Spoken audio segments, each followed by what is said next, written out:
Well, hello. It's been a couple of weeks.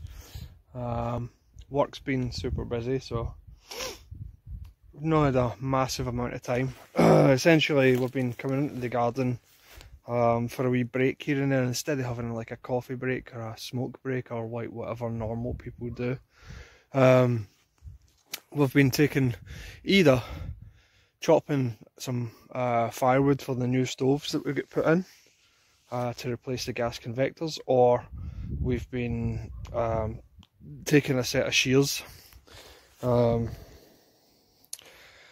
coming into the garden, the orchard, to just start, you know, it's 5-10 minutes of snipping some stuff and tidying up a wee bit because it's a complete riot. There's a hell of a lot of work we're going to need to do, but at the end it should look absolutely beautiful. What we discovered, we knew about this.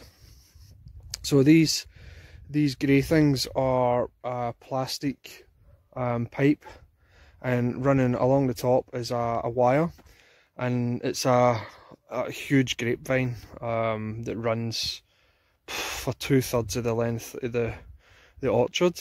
But what we didn't realise is at the edge of the property here, you can see it starts way up there.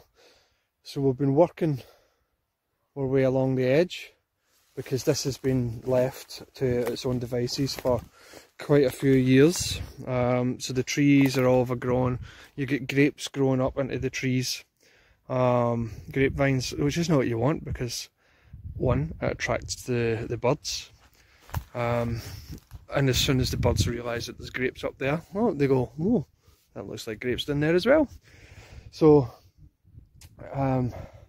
it's best not to have them growing in the trees. And two, you kind of get up the trees because some of these are ridiculously high, so that you would never get up to get the grapes off it, so it's just a waste. So we're working through bringing it under control. I've just been tidying up. This is quite an old tree, this one. It's an old apple tree. By the looks of it, I think it's an apple tree. But it's really old and it's not in the best of health, so I'll trim a lot of the dead wood and the rotten bits off and see if it recovers in the next year or two, because it's quite a cool one, because its main stem has been split when it's been really young, so it opens up into four, like it's almost like a bush tree, which is quite cool. So we'll see if we can tidy it up a wee bit. We've been here 10-15 minutes. I've been working on the tree, Natasha's been working on the grapevine, and already I've took quite a lot of wood off it. It looks like nothing here, but it's quite high, the pile. It's probably waist high, that pile. So just a wee update on here. It's Saturday, the weather's a bit crappy. It's like a Scottish day, typical Scottish day. The sky is grey. It's kind of almost raining. It's like a really light drizzle. But it's Saturday, which is good. So we'll get the chance to. My skin has been rotting under my beard. I've just shaved it all off, so that's why it's cut. Yes, so I don't know, we were planning on spending the day inside doing stuff, but we enjoy tinkering in the garden and in the orchard, so we've ended up here. So half an hour is probably going to turn into like the entire afternoon. We bought more fences after Sheepgate. We're going to repair all the fences, and we've bought 100 metres of fencing to start going round, and it's going to need more than 100. It's probably going to need 300, 400, something like that, I think, to go right round. But we want to secure it, you know, so we can let the chickens loose, let the ducks loose, let the future sheep, future goats, what other weird critters we add to it, to just, you know, add a couple and let them roam a bit the orchard, because it's beautiful. And I don't want to turn it into like a, a really controlled piece of land. I'd rather use the wood chipper and create all the wood chips and create little paths through through it, and then just leave a lot of it to the animals to control the wildlife. Obviously we need to get to the trees to harvest the stuff, but I think it would look a lot better like all natural, so you can, you know, take a walk through some meandering paths, wood chip paths, rather than having, you know, big set squares or whatever. You know, I don't like the the perfect shape architecture of cities and things, so let's see how natural we can go. Anyway, I will stop rambling, and yeah, gonna go and maintain some trees. So Natasha is definitely a creature after my own heart. We came down to fix some grapes and tidy some trees, and she's decided halfway through that there's a side quest that needs to be initiated, which is starting to burn these big piles of reeds and things while it's wet enough to not cause like a runaway forest fire. And she's also a pyro. Just a little bit.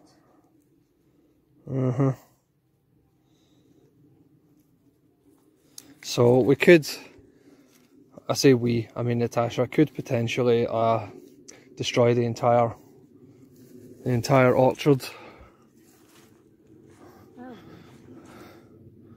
But we'll see. She's not doing too great so far.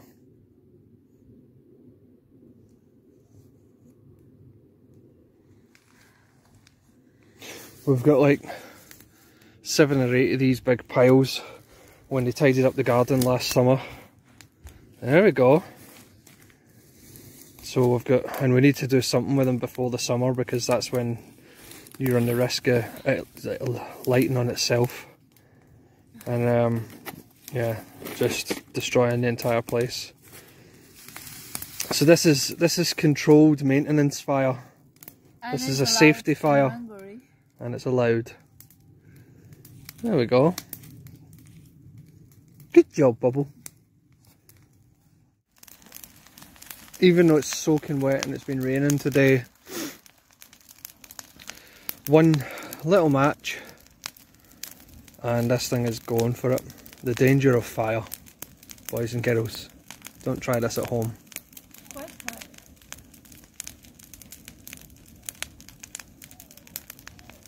It's okay, Moody. Moody doesn't like it. You not like it, Mids? You don't like it? Yeah, have an apple. Go and get your apple. Ready? I've never seen a dog so obsessed with apples. She will eat that until it's gone. She loves apples. What? What did you do? I closed it off with the wet piece. Yoy. What are you doing, you pyromaniac? Nothing. You seem to be making a little bit of smoke there, Bubble. Yes, a small bit. You having fun though? Yep. You might set the tree on fire. No, it's away from the tree.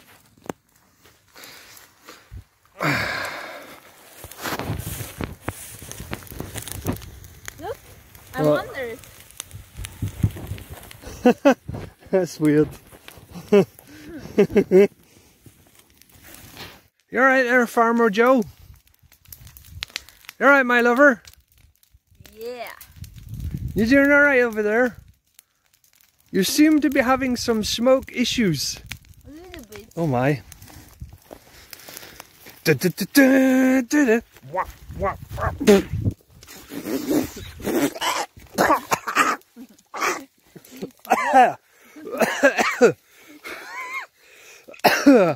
That was not intelligent.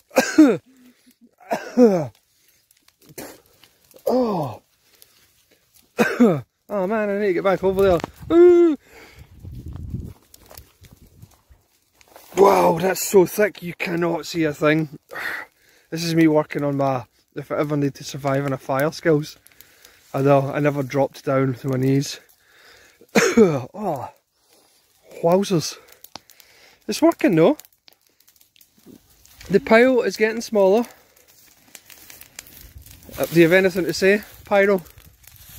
Not really. No advice for the viewers at home? Don't leave your fire alone.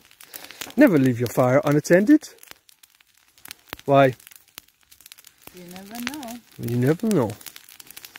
Wise words. You never came up with that, did you? That's too clever for you. It's rude.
Here's what's left of one of the files. It's pitch black, but it happens here. It just went, in about 10 minutes it went from daylight to pitch black. So we'll get 3 fires. One is pretty much gone. This is the next one. And there's one that I'm just sort of going across to the garden and keeping an eye on. But man, it is so warm.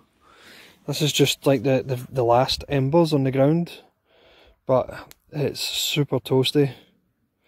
Hence the reason I need to keep an eye on it to make sure it doesn't burn everything to the ground. So pretty. Pretty fire. Pretty fire.